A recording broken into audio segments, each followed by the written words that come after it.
smoke the dizzy, but we can always share some disease. It's just a cup in time. This song doesn't have to run. Life's all of us, not every moment we can be feeling fine.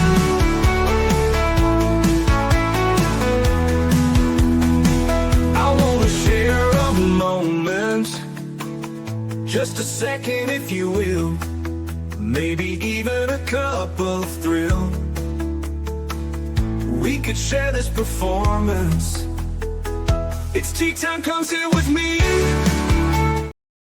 Well, welcome guys. Miss Liz is back, and that's right. I have a returning guest in the house. We're still trying to figure out if it's 3 or 4 times, but she's a returning guest and she's one of my favorites. So we have DC Gomez in the house.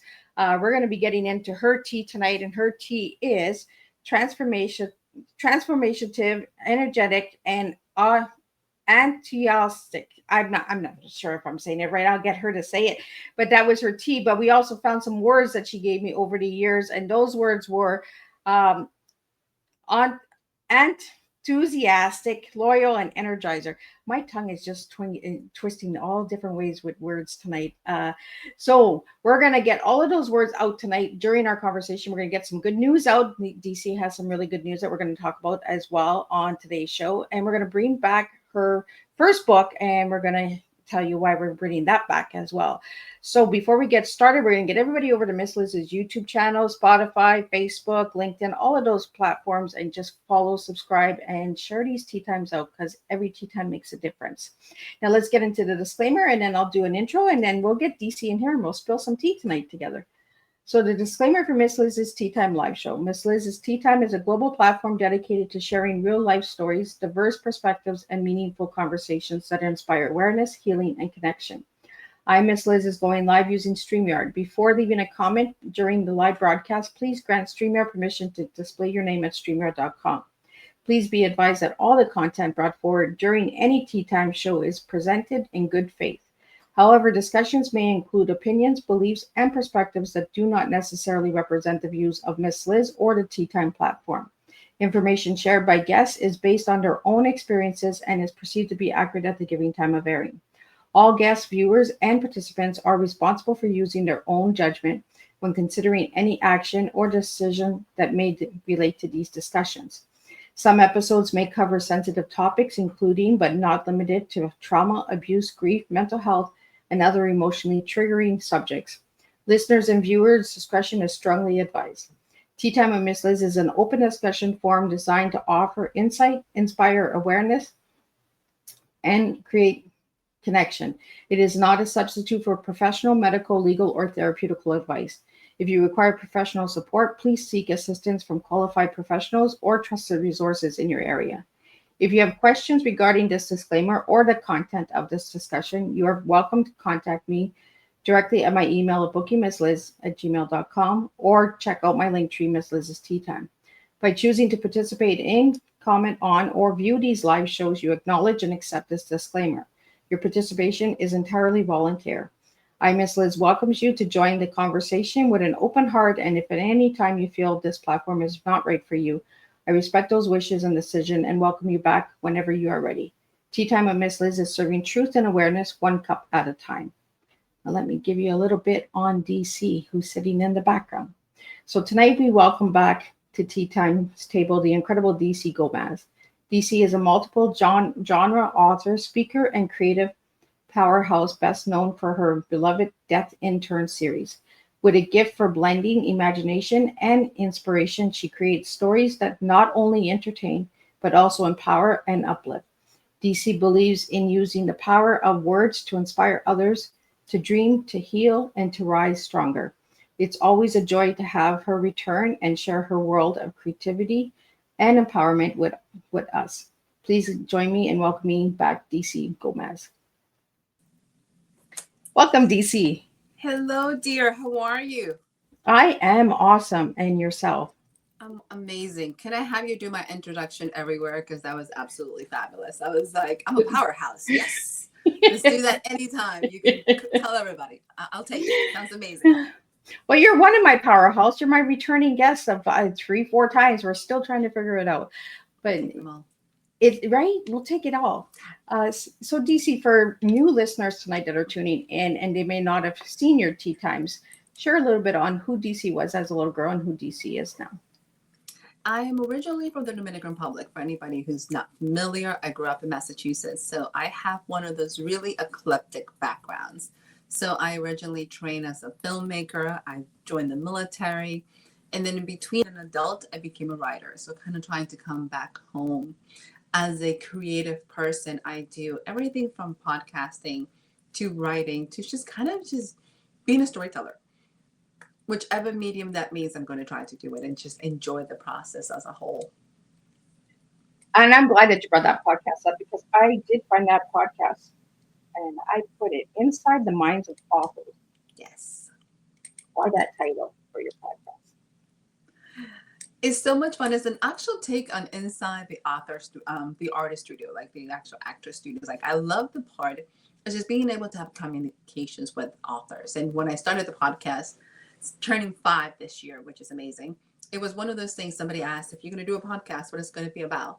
And it needs to be something that I could talk for a long time and something that I love and enjoy. And I was like, I like authors. I like books. I would love to learn more about those two things. So here we are. And it's like 200 episodes later. So I was like, but did I really like authors and book this much? Because I have committed, like we're committed into this now. It's like, I guess I do. So yeah, here we are.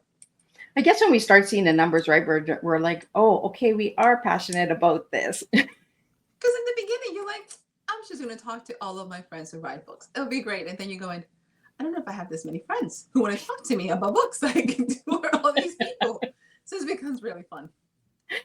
And DC, you write in a number of genres. You write in urban fantasy, alternate history, tales, anthologies, contemporary fiction, young adult, children book, nonfiction, humor. Like you're in all of those genres. Like, so do you want to share a little bit about some of your books? So I'm the accidental multi-genre author because I don't think I realized you're not supposed to do these things. Like if you're trying to be very commercially successful, you're supposed to pick a genre and just do that. Well, I don't read that way. And I figure I run my own business. Once again, it's the adult in me. I was like, I can do what I want. I'm an adult. I can do this. And it was like, I really should have thought a lot more closely in terms of what it is. So now I tend to describe everybody and myself, primarily because I do more urban fantasy than anything. I'm an urban fantasy writer that dabbles in other genres. So people can kind of be like, oh, we can kind of go here. The one thing about all of them they all have in common is you're going to find tons of quirky characters. There's going to be dark sense of humor thrown in there. It's just disclaimer for everybody. You're going to have lots of action and adventure. But yes, I can go from fiction and give you lots of fantasy or just, dark contemporary adventures, or I can go to nonfictions and do lots of motivations and devotional. So it just goes from one scale to the other. We just got a question that came in and it says, how do you use humor, quirky characters, banter, observed situations to balance darker themes like war between factions, elves, vampires, plague, and end of humanity stakes? So I'm guessing they're reading your books. It's actually a very good description of my life. I guess that would be the best way to put it. I don't think I realized how much it's a reflection of how I see the world. I am prior military. So one of the things that I always tell people, you're either going to have to make a joke about it or you're going to cry. Some things in life can be very, very heavy. I grew up in a household that everything was funny. Like my dad could find ways to educate through parables. So I was like, I learned that when I was an adult. I was like, what is this? Like, do you do parables for teach? Nobody told me that. As an adult, you learn these things about your parents. But I also found that humor tends to make things a little lighter to deal with. We tend to process easier. It's not as much as in your face. The interesting part about it is I did not think my characters were quirky. I have a huge disclaimer. I had a reviewer who said, she has quirky characters. And I was offended. I was like, I take my characters very seriously. And then a dear friend looked at me and said, honey, you're quirky. I was like, ouch. Like, what? Like, I am? They're like, yes, you're quirky. And we love you. So that's okay. So it became one of those things as a writer, like you tend to own. I'm like, I didn't know I was quirky. I didn't realize I was these things. And now I'm like, I guess I'm quirky. So are my characters. So here we are. And yes, it's a touch of zany plot and kind of like, because I take the plot so seriously, you have some very dark themes. I also did not realize that I write horror into Amazon keeps trying to put my books in the horror category. It's like, I really don't. And my new book, they were like, this is really dark. I was like, I thought it was funny. They're like, it's funny. It's dark. Really dark. I was like, are you sure? They're like, yes, I don't know how. I was like, man.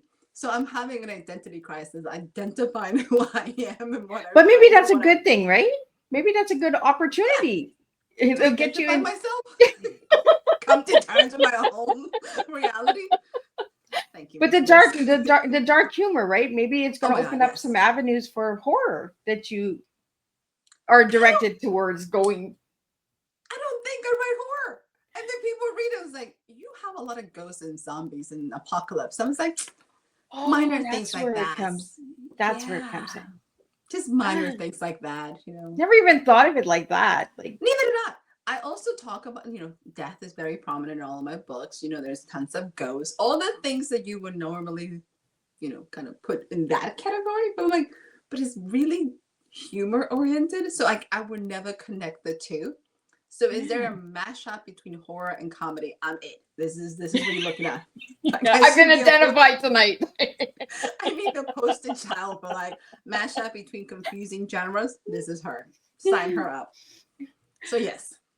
We just never know, right? The way we write and how people perceived our writing. But it does make a lot of sense now. Ghosts, vampires, it is zombies, scary. Like, all the things that you have every single horror movie describing. And I'm like, but I'm not horror. I don't know what you're talking about. They're like, we should talk. So now I claim that I have horror elements. It's just not. And I also do suspense and thrillers. So that's kind of what you get. I have all the pieces that I refuse to claim. I'm like, I don't know what you're talking about. I'm going to claim it. Yeah. You just put another one. I'm that mix and powerhouse author there with all the different genres, right? Mashup. All together. Or confused is one or the other. Either I'm a powerhouse, I'm just confused. I don't know which way you're going with this. Put some question marks. That's what I need. It's just gonna be a symbol. I'm like, ding, just a symbol. Formerly known as DC. Yeah. I found a humor book called The Cat Lady Special and a Desperate Cat Lady. I never even knew about these books. I was just like, whoa, I never knew about these cat books. Tell me about these books. I'm going to give you background information. When I started this series, I was aiming to do a romance. I'm just going to put it there. Keep that in the back of your mind, right? That was the intent. Then I learned I don't really know how to write romance. I was told this very clearly because this is depressed cat lady turns arms dealer. And they were like, girl.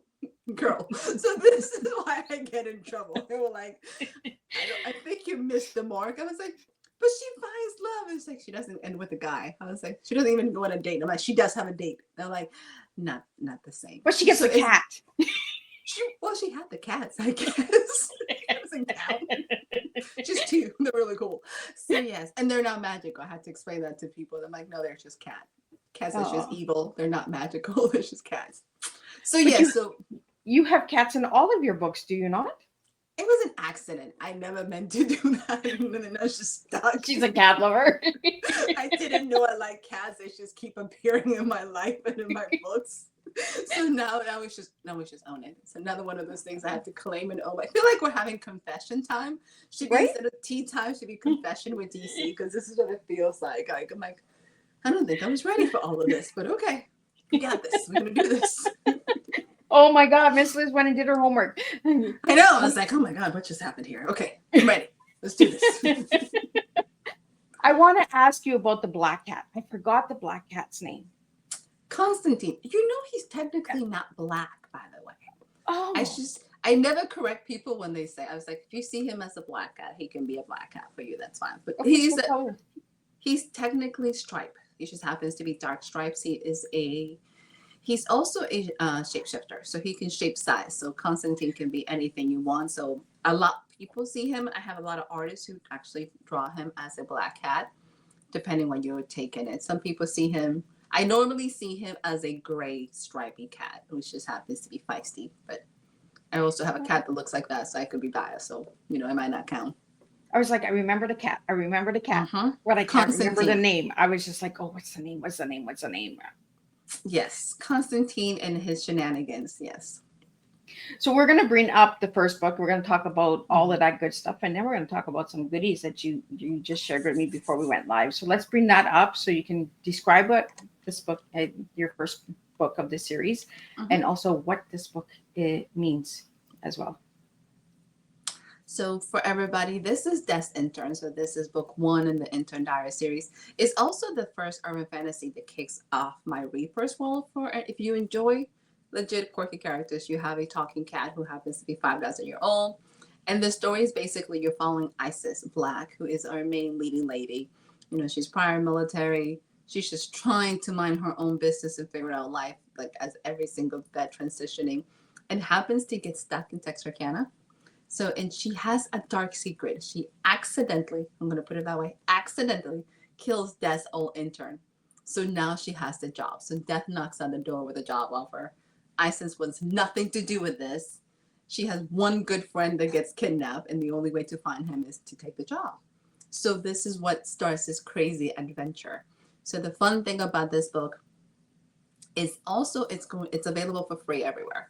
I decided in April that with all the madness we have in the world and all the tension and all the different separations, as an author, I wanted to do something different. I really wanted to add something that was positive, So it's amazing that we're talking about it in your show because you're all about inclusion. You're all about what do we add to this narrative?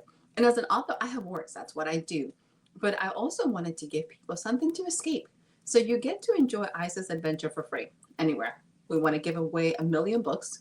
We want to promote literacy. We want to promote inclusion. We also want to have some fun as readers and writers coming together. So the book has a 1 million download campaign. You can get it directly from my website for free. You can get it in any major distributor, anywhere in the world. So that's kind of the catch, is for people just to get lost in this adventure and really have some fun, minding your own business, enjoying Isis's sufferings and tortures as she learns to be Death's intern in North America. So DC, do you want to tell us a little bit about the cover for the audio listeners that aren't seeing the video, what it looks like and who's in it and all that good stuff? Our cover is if you're used to urban fantasies, this is a kind of traditional cover. So you have our main leading lady, Isis. You do get to see Bob in the background, who happens to be the older gentleman that gets kidnapped because Bob can't mind his own business. You get Constantine the cat, but you also get to meet Bartholomew. So Isis joins Death, and it looks so very much like explosions and all hell breaks loose in the back. That's kind of the catch. Anywhere she goes, troubles follows. And we blow up everything you can imagine. She blows up more cars than is necessary for any one person. That's another story to discuss. But Bartholomew is an 11-year-old boy genius that Death has adopted. So you have to imagine getting a brand new job with amazing perks. If she only read the manual, I'm just going to put it out there. She only read the manual, her life would be so much easier. But she's the new intern for Death in here in North America. And her support system happens to be Bartholomew, who's really much almost an arms dealer himself. And then her trainer happens to be a cat. This is it. This is what she gets to figure it out how to survive this training, because interns have really short lifespans by the sounds of it. So she's like, you can make a lot of money if you survive. Try to last. Don't die. Gotta live past 30. You can't live past 30, right? Technically, they want to last 6 months. They don't tend to last that long. So for some reason or other. Because here's the reality. Their main job is anything. So in this series, Death is a little different.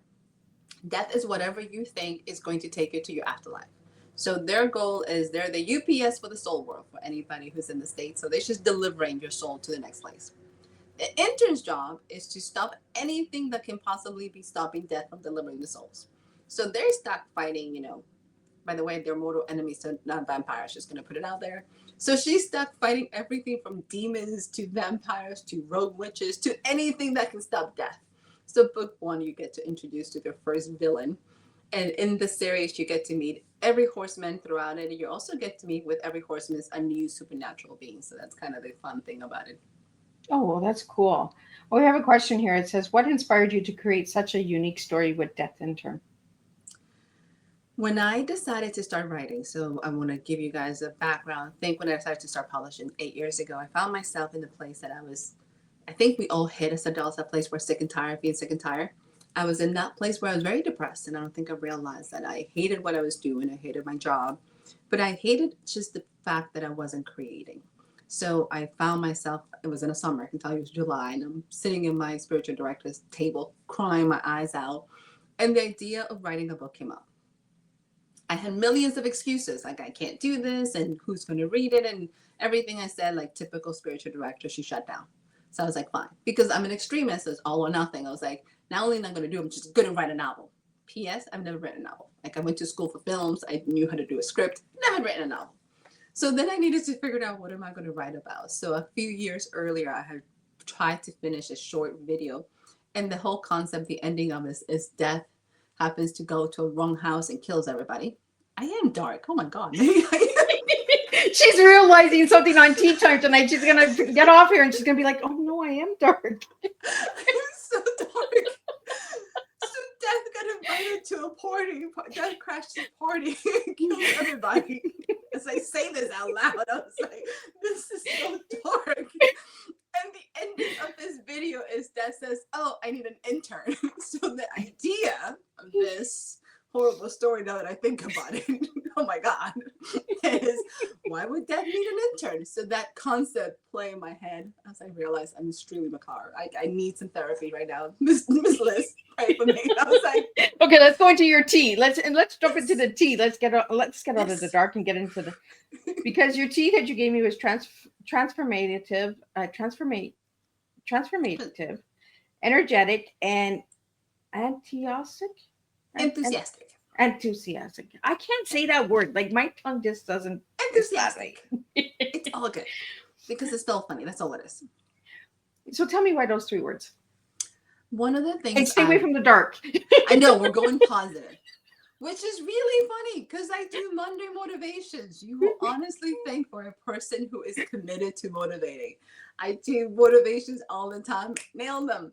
And then you ask about my novels and like, no, I'm going to just talk about some death right now. I'm like, I got multiple personalities not working with each other today. So transformative, energetic, and enthusiastic. I am in that stage of my life that I have hit menopause. And I realized anytime you said, the M word, people panic. And I was like, as a woman and as a mom, let's talk about it. This is the conversations that we're having.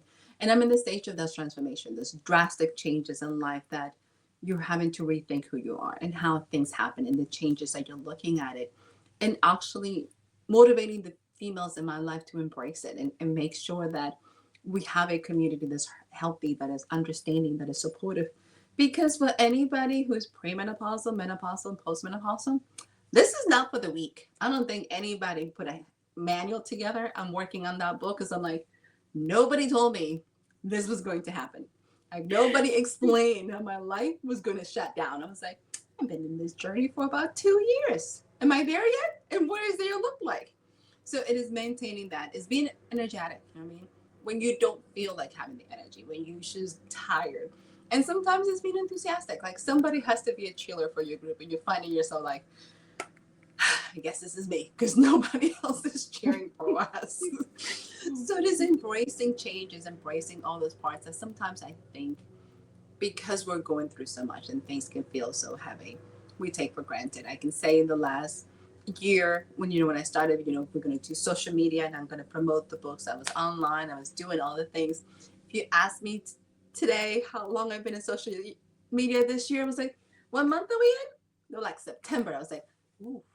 I think my Instagram saw me like 3 months ago. I might have to go say hi. Here comes the zombies. Legit, I officially have ghost every social media. You send me a tag on TikTok. I was like, oh, that works. I should go, who tagged me? Like, how do I get in? What's my password? Do I have a password? It has been the struggle.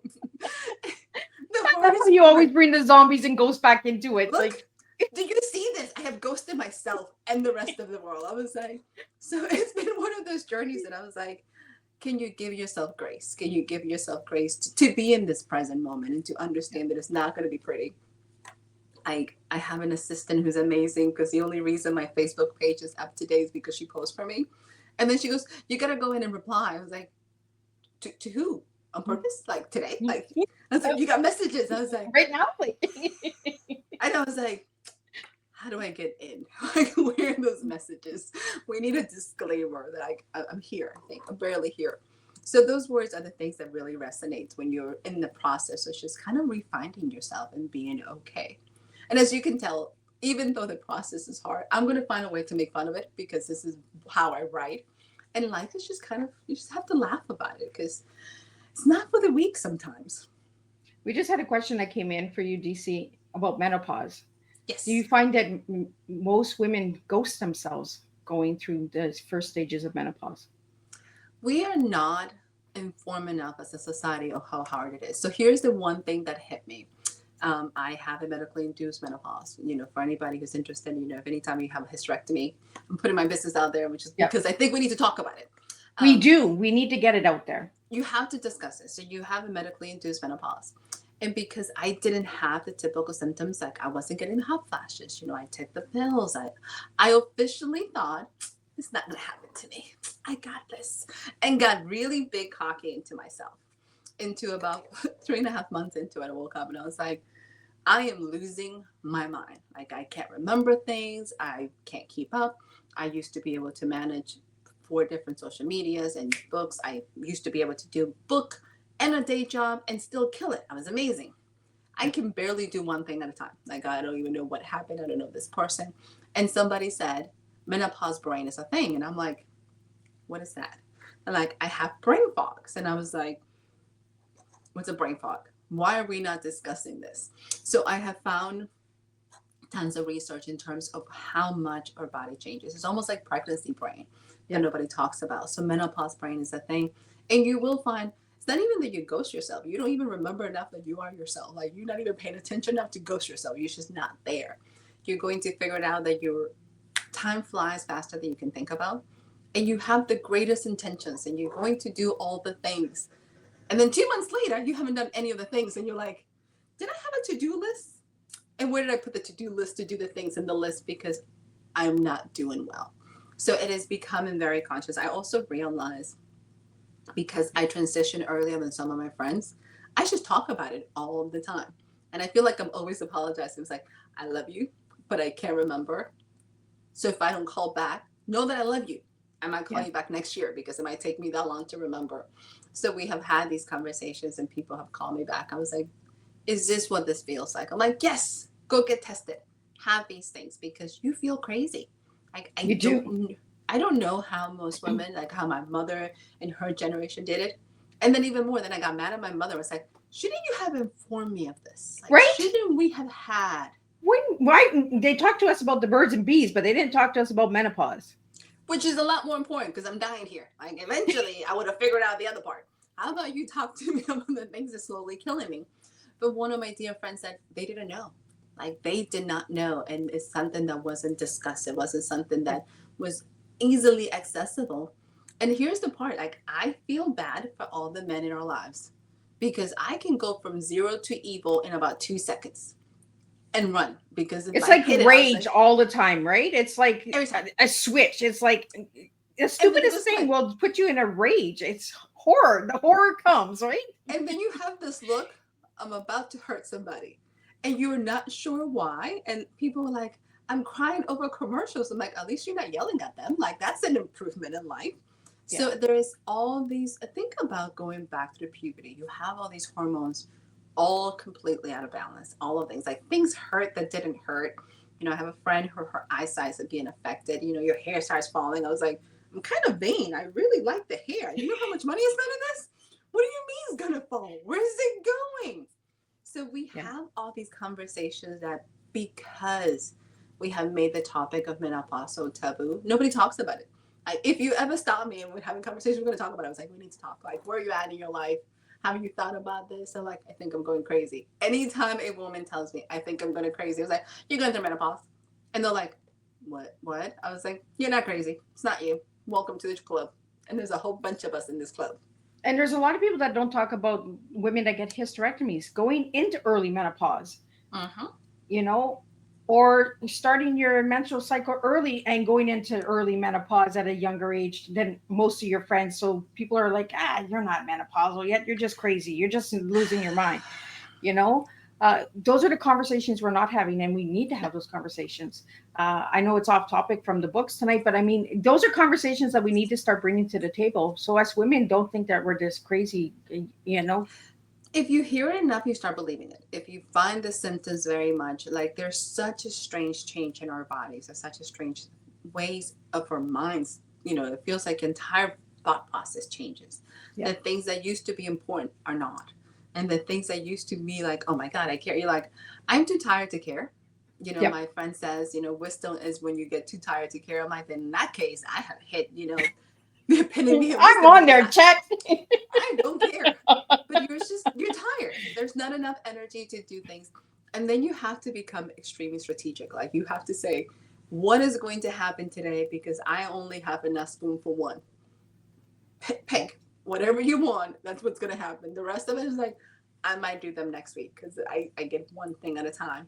And it took me a very long time to give myself grace. It took me a very long time to adjust to publishing and to writing. I'm a fast writer. Like I percolate in my process. I'm brainstorming all the time. It takes me like 6 months to a year to do a book. And people's like, well, that's normal. I was like, when you're used to doing 3 to 4 and managing things, I'm like, I've lost my mojo. It's gone. And like, that is the most terrifying thing in the world, is to feel like my creativity's gone and I don't know what to do with myself. And what happens? The good news is transition does happen. There is a light. I can tell you, I feel much better than I did 18 months ago. But it's taken 18 months. And if you're not a patient person, this is definitely not for the weak sometimes. And you need a group of people that loves you and understands. And you also need a group of people that can give you the grace. So when you're tripping and when you're having these moments, and the men in your life, I remember going to my day job and be like, I'm going to give you some confessions. And they were like, oh God, what happened? I was like, this is what happened. And if you want something and I didn't write it down, it's never going to get done. So don't get mad. And then I walked out the door and they were like, literally, it was a drive-by of information. And then I walked out and they were like, what do I do? What do I do with that? I was like, just be prepared. Was it good? Was it not good? Questions. They're like, okay. But I have to become I feel like I'm the person who has to open these doors, because if not, nobody's talking about it. I was like, we need to discuss and not be ashamed of it, because it's never going to change if we're not educating ourselves and then generations that come. And it's interesting, once you hit this stage, then you see it everywhere. Like there's podcasts now coming up. It's amazing to have the books. There's magazines. I'm like, yes. Finally, right? But it's also very clinical. Like it's all very much like clinically. I was like, let's be honest. Menopause is kind of funny. Because the things that go through your head is hysterical. Like, where did this all come from? Like, DC, that's a new book that's coming out with the cat lady in menopause. It might be a bestseller just for that title. It's like, what is she up to now? Does a cat understand menopause? My cat might be the only one. I'm like, I'm about to kill you, woman. I'm about to kill you. I don't know what's wrong with you. And why are you not feeding me? What is going on here? So yes, if I go you just never know, right? Here we are. Well, there we go. And starting that conversation is the ripple effect, and that's what these tea times do, is they cause that ripple effect, right? Because you just never know where we're going to go. This afternoon we were talking about cereal, magic cereal, and now we're talking about menopause. So you just never know what you're getting on tea time. You're getting some books, you're getting some information, you're getting some education as well. It's a little bit of everything on tea time. We're confused. What just happened? I thought we were talking about urban fantasy. And that's when all the listeners tune in and are like, are these two mad women going at it? I want to get back to some of these questions that came in for you, DC. Yes. Your journey has taken you from Dominican Republic to Salem, to the Army, and beyond. How have those experiences shaped your storytelling? Nothing is lost in life. I think that's the best way to put it. One of my friends and family member had said something which was kind of traumatizing at the time. They said, you have this degree in film and television and you joined the military, so it's totally wasted. What were you thinking? And I realized, thinking as a filmmaker, everything is shaped by those lenses. And then you're looking at the army. There's a lot of conversations in the books about being a veteran. There's a lot of conversations about seeing the good and the bad in the world from those perspectives. So as an adult, I'm now able to say everything we do shapes our stories, sometimes more than we think, and nothing is wasted. So as a creative person, you're going to find yourself pulling from different layers and pulling from different locations and being able to be much more compassionate towards your characters as you're taking on these journeys that you put them through hell. Not on purpose, I guess I'll have I like how you spilled into that, because the next question is about the next question that I had for you was the creativity of how you shift your voices for each character. And now you're talking about the creation of the characters and the voice, and see how it all just flows together. Like, You're meant to be, what can I say? So I'm always very paranoid that all my females will sound the same. Like I've always been oh, as a writer, because you're writing, I have multiple series going on. So I'm always like, does it sound like Isis? Does Isis sounds like Angela, or like Katrina sounds like, I'm very specific in the times. So I have a very much idea of the visual of what my characters look like. Just because I'm also very much aware that we all have multiple friends and all of our friends don't sound the same. So when I'm creating, when I'm writing the voices of my characters, I have a very big picture of what they look like and how their mannerisms are going to carry and how they're going to act. And the same is going to say, um, Isis is very sarcastic, and she's going to have like some jab that she's going to take, and she's going to be like in your face. While Angela is a Southern belle, like Angela's never going to curse. Angela is going to look a certain way. I'm semi Angela today because I have a 1950s, petticoat and everything, celebrating the new book. But you're always going to have, what are these characters not just look like and sound, but what is their mannerisms, in order for me to keep them straight. Usually when I start writing and people get very paranoid, I have a person in mind, like what is the qualities or kind of characteristics of somebody that I know that I like, and pull them into that person. So when I kind of wonder if my characters are sounding like, I visualize these people like, this is what this person looked like. And unfortunately, some people are not real people. I mean, they might have a trait. They're not based on any one person. It's kind of pulling pieces together. So usually I think when I wrote Descent, since we're talking about it, Eric, who happens to be our hot and spicy, hot and sexy police officers, has some characteristics of a friend of mine who happens to be a police officer. So yes, there's pulling from that. No, like, is he hot and sexy? I'm like, yes, actually, he happens to be hot and sexy. I gotta pick for somebody, right? Thank you. There's some things you just like, or everybody's gonna look the same. You can't always just be tall and handsome. Like, what does that mean? Like, what is that? Like, is everybody tall and handsome? So you have a little bit of that, and you have people in mind, just because if not, it's just words on a page. So you have to see them as individuals and people to have them be real for others. I like the way that you bring in the different characters and you visualize them. But when you said that you were paranoid that they all sound the same, do you have an audiobook with different voices, or? There is an audiobook coming, and they Okay. definitely all have different voices. So it's definitely kind of fun. But it's still one of those things I think in my head. And it's not so much the characters on the books, each book, is my females across books that I tend to be very paranoid. I was like, do they all sound like the same person over and over? Once again, remember, I'm quirky. All my quirky characters all sound the same. When I wrote Death Enter, most people like, I imagine Isis like you. And I was like, not my story. I got to work for that. Not me. I never visualized Isis. I'll get the intern to do it. That's not me. One of the funniest compliments I had, one of my friends, she's like, I can't read your books. I'm like, ouch, that's kind of mean. And she's like, I can't read your books because I imagine Isis being you. And I'm like, okay, I'm confused. And she's like, and then I'm trying to read the books in your voice and you talk really fast. So then I'm flying through the woods and missing pages. I cannot do this. And I was like, what? That is the craziest thing I've ever heard. Well, now I say that to people that most people visualize, like, I can hear Isis sounding like you. I was like, why? Like, she's not. Okay. She's not me. This is not an autobiography. This has nothing to do with me. God, okay. So you'd be surprised how many people say that. I was like, is that a good thing? Is that a compliment? Because she's pretty hot. Like, she's pretty badass. I guess I can take it. Until they say, like, I just can't beat it because she talked really fast. I was like, once again, not me. But okay. So yes. I've So never do you, had to defend myself. I've not so been my do characters. so DC, do you have somebody in mind for your voices? When you say in mind, like if my books became an actual like movie, do I have people in mind? Yeah. Oh, absolutely. Unfortunately, as we go through the ages and they don't become movies, I have to continue to like recast my main characters because they keep getting older. And I was like, well, you're no longer 25. I need to find me another You're 25. 55 now. Like I can't use you. So now I have been recasting Isis for the last, like 10 years in my life. I was like, eventually we're going to make this film and we're going to have a 25-year-old. That's what's going to happen. It's just, at this point in time, I think I've gone through like 3 different versions of Isis. I was like, okay, then let me see who the new one is into like, it changes again. So yeah. So how many books do you have with the Death Intern? So Des Intern has 5 novels and 3 novellas, and also has 2 standalone books all within the same series with a character. So if you enjoy really fun adventures, I'm not the author who likes really long series. So the standalone novels, you don't actually have to read the full series. If you are one of those people that have to read in order, I'm sorry.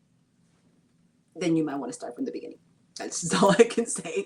If you don't mind picking up a standalone book and just figuring out this is all I need, then you're good. If not, I don't know what to say. I can't help you. Sorry. So are they like little mini stories of the 5 books in one? No, they're full novels.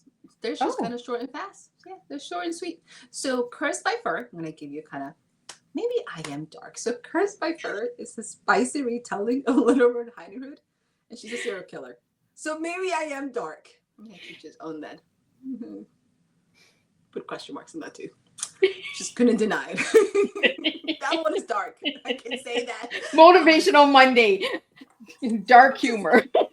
So Cursed by Fur is dark. I will have no issues admitting this. It's not a happy ending. It is a mashup of urban fantasy and serial killer murder kind of campaign. So I will claim that one. Sorry. I don't know what else to say. I was like, man. Let's get you out of the dark and get you into the light. Coffee, tea, or boat for those late night writing nights. I am a tea drinker. Awesome. Favorite tea? Either black English tea or I can do chai. Oh, chai tea. I haven't had a chai tea in a long time. So good. Give me one word that describes Death Intern. Passionate. I'll go with that one. And that's the word you gave me to describe yourself. Might as well. We're going to stick with the same. Oh, boy. Why passionate? Isis is passionate. Isis is willing to sacrifice everything for her friends. She's willing to do whatever it takes to defend the underdog. There's that fire in her that she doesn't see as much differences as people do. She just loves what she does, and she's going to commit to it, even if it's not the smartest plan she had. Wow. What advice do you have for inspiring authors who want to build both a creative and impactful career? Oof, that's a loaded one. An impactful and creative career. Be authentic to your characters. And I don't know if people ever think about it that way. When I wrote the Cat Lady special, the Desperate Cat Ladies book 2, I had a whole different plot for Angela, and my character refused to go there. So I literally had to scrap the entire plot to create something that made sense for the characters. And the characters will eventually speak to you. You will hear these things in your head, and you know this plot. And trying to fight it will actually make you for a very miserable writer because it won't work. It feels off. So be authentic to your characters and then create a story that makes sense for them. I think that makes a lot of sense, being authentic to the character, because you want to build the character up the right way, like honest, right? With integrity. Oh, I like that answer. Next question I have here. Looking back, what has been your proudest achievement in your writing or speaking journey? Being able to actually be on social media, because I tend to be, when it comes to online engagement, I tend to be a little bit more reserved, just because I like people. I need to have people interaction. So online reserves was very intimidating to me. And probably my proudest moment was actually being able to start doing book events live. Being able, the first time somebody met me on the street and said, I love your books, I wanted to cry. That was the very first moment that I was that feeling that you created something and you share it with the world and they connected with it and they resonated. Like I had the first time moment that I was like, oh my God, like that feeling of just amazement, because let's be honest, nobody has to tell you they love your books. The fact that they do, it is humbling, and you just like, can I just hug you? Then I do the crazy things that you hug strangers and like, oh my God, and you all look like, ugly crying because you're like, ah. So yes, that's probably one of those moments that really like changed the way I saw things, and I realized while I write for myself, I definitely publish from others. And what does all of the above mean to you when it comes to your career and personal journey? All of the above. I am an extremely grateful author. I'm extremely grateful for the opportunity, to have conversations like this with amazing people who are in this world and giving back. I mean, I'm very grateful for having readers. I'm having grateful readers that send message to Constantine, my 5,000-year-old talking cat, to tell him to be nice to the author, me. And then I realized I actually have readers who send replies to my newsletter to complain about Constantine. I love it. Like, who has that world? So it's being grateful and being loving for the life that I get to live and just kind of share with others. So we have a question coming in from Instagram, and it's saying, hello, Miss Gomez. For a person wanting to write his own biography, what advice would you give? Biographies are very tough because either you're going to educate or you're going to entertain or you're going to inspire. So you have to decide, what is the theme of your biography? What are you trying to do? Do you want to inspire people? Do you want to entertain them, or you want to educate them? So if you can find any book you pick up, it's going to have to hit one of those. So if you figured out what you want to do and then be very honest, here's the part. Everybody wants to write a biography. How much of your life are you willing to share, and how authentic are you going to be? Because it's easy to curate who you are to make yourself look as good as we want or as dark as you want. What are you trying to do to educate, entertain, or inspire people in order to put that? What is that lesson? What is that thing that you have that can change or shape somebody else's life? That would be my main thing, because when we pick biographies or autobiographies out, we're looking for that connection, especially if you're not famous and known worldwide. Then you're going to use your life as a story and as a lesson, as a platform to get something to others to help them fix themselves and get better. And DC, Hopefully you're that you're a motivational speaker and coach as well, right? Yes. So what one message would you share most with those struggling with self-doubt? So here's the reality is, at any given time, we're all going to be there. We're all going to question ourselves. So self-limiting beliefs is the one thing that's going to hold us back. It's not going to be whether we're good at something, whether we're bad. Most people, if you ever read John Maxwell's books, said, most of us are more afraid of success than we're of failure. And we spend most of our times convincing ourselves why we're not meant to be good. We spend a lot of time convincing ourselves why we need to be mediocre, or even more, not believing that we're meant for greatness and that we're meant to be happy. So when you're thinking about it, everybody's like, we always ask, why me? Take that question and be like, why not me? So if you ever wonder, we all talked about the imposter syndrome. We also never talk about professional jealousy. You see nobody wants to talk about it. Let's be honest. We all talk about these topics. We're bringing all these topics nobody wants to discuss. Right. So professional jealousy, you working yourself, and everybody thinks it's like, you just came on the scene and bam. Nobody knows all the work you did behind the scenes. Nobody's ever looking at your sacrifices. Nobody thinks, especially for writing, you're spending a lot of time by yourselves, not spending time with your friends, with your families. You might not be eating, sleeping, whatever it is to get these books out. Nobody sees that. They only see the success or the book or whatever that might be. So take professional jealousy as a motivation. If somebody did it, instead of being mad that they did it or upset that they did it, then motivate that because they did it, you can too. If somebody did something that you're interested in doing, take them as groundbreakers. If they can do it, so can I, and be able to kind of run without being afraid of failure. Sometimes I think we hold ourselves back because we're so afraid what others are going to say that we miss the window of just being happy and just trying. So we have another comment coming in from my brother here, Lorenzo, from the radio station. You can check him out. He's on all the different platforms. Check out his Facebook page and that. But Lorenzo is saying here, I've seemed to have an orthodox life, I just want to share my life experience with others, especially my great grandchildren. So he's the one that asked the question about the biography as well. Awesome. That's something, especially with your grandchildren, that is actually very beautiful.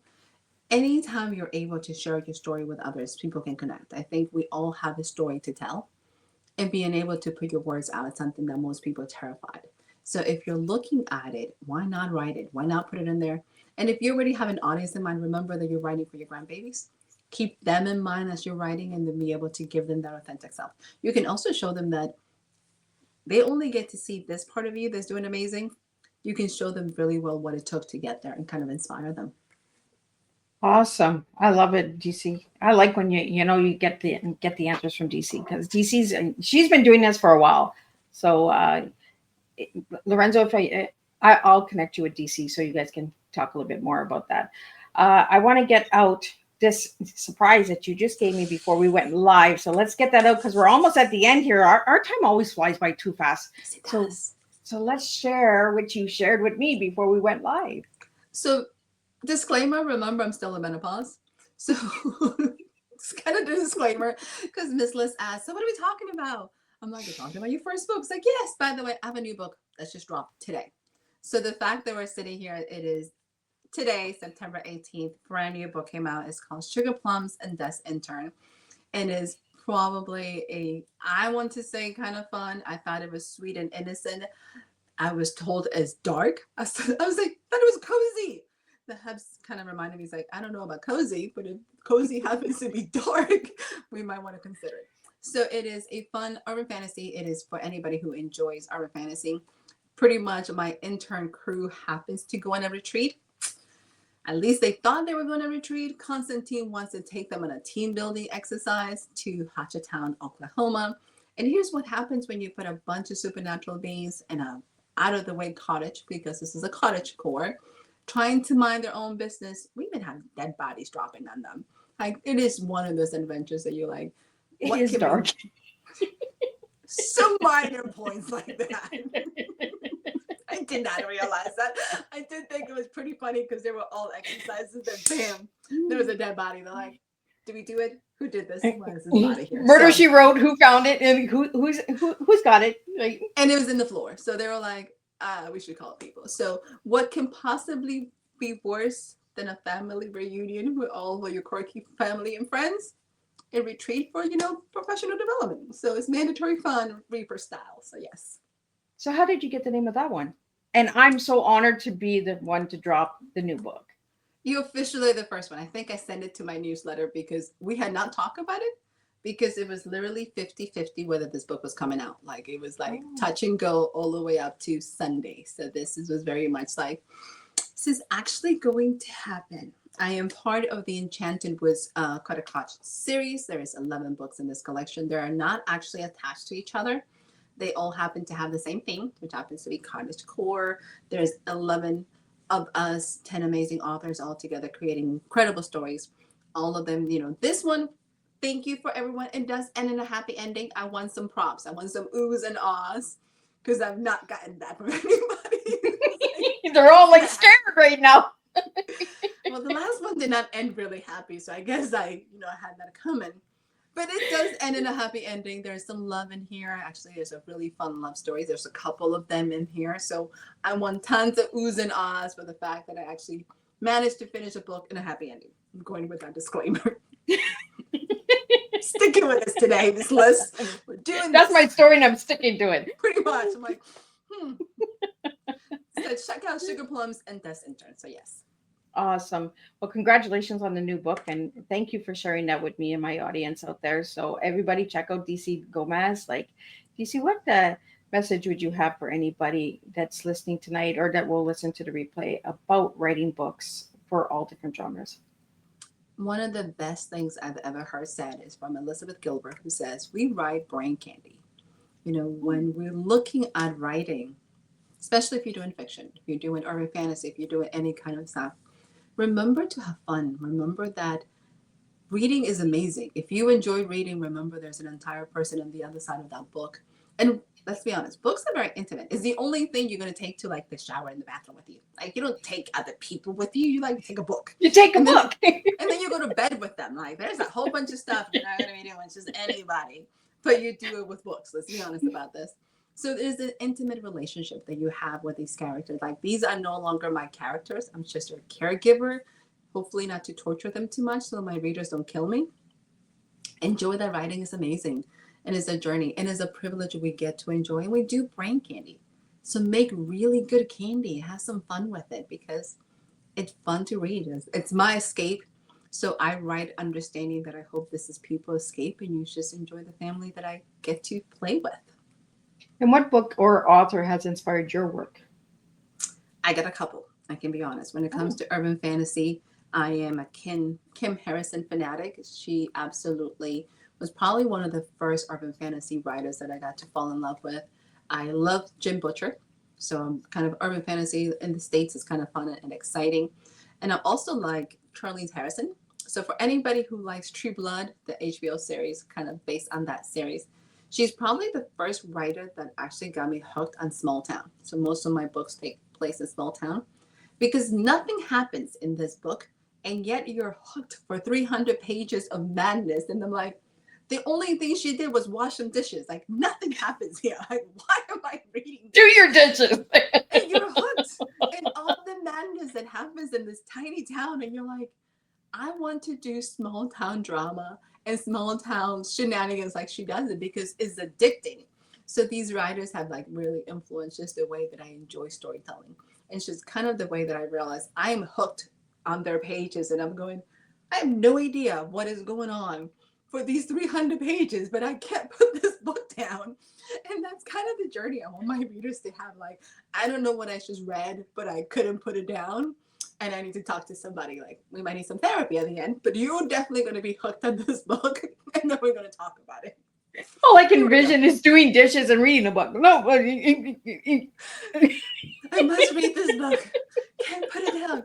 I honestly got that message. A couple of my readers in my newsletter got an advanced copy of Sugar Plum and Des Intern. By the way, if you get an advanced copy or when you buy a book, it is technically your book. You can put it down at any time, right? So she's like, I couldn't sleep. I was like, you can't blame me. Like, I am not responsible for your sleep cycle. Because you could have read it in the morning. No, like, I just couldn't put the book down. This is all your fault. I'm like, why do I get blamed for people's insomnia? It's like, that has nothing to do with it. It happens multiple times. Usually every once in a while, I get readers like, at least once a month, like, I couldn't sleep. I'm like, it's not my fault. right. Like, you can put the book down. Like, you can pick it up in the morning. They're like, I haven't slept in 2 days. I'm like, once again, not my fault. I'm sorry. But that tells you that it's a good story. When you can't put it down, you know, it's a good story. Never feels that way when you're sending hate mails to your favorite writer. Like, by the way, I'd like to inform you, I haven't slept in a couple of days. I was like, I didn't do it. Listen, put the book down. It's okay. You can pick it up tomorrow. Constantine's not going anywhere. I hope, maybe. So DC, if anybody wants to find you, for the audio listeners and the ones that are watching the video tonight and the replay later, I'm sure I'm going to get a lot of feedback from this tea time. Could you tell them where they can find you and all that good stuff? So pick me up at cgomez.author.com if you truly want some motivations that are not nearly as dark as this commentary today. My minor motivations do actually inspire, I promise. It's kind of, and if you want to pick up Constantine, you can sign up for the newsletter. If you check out the website, you can get the book for free and just kind of join the madness and shenanigans. And final words for everybody tonight. Say that again. I think I missed you. Oh, one more time.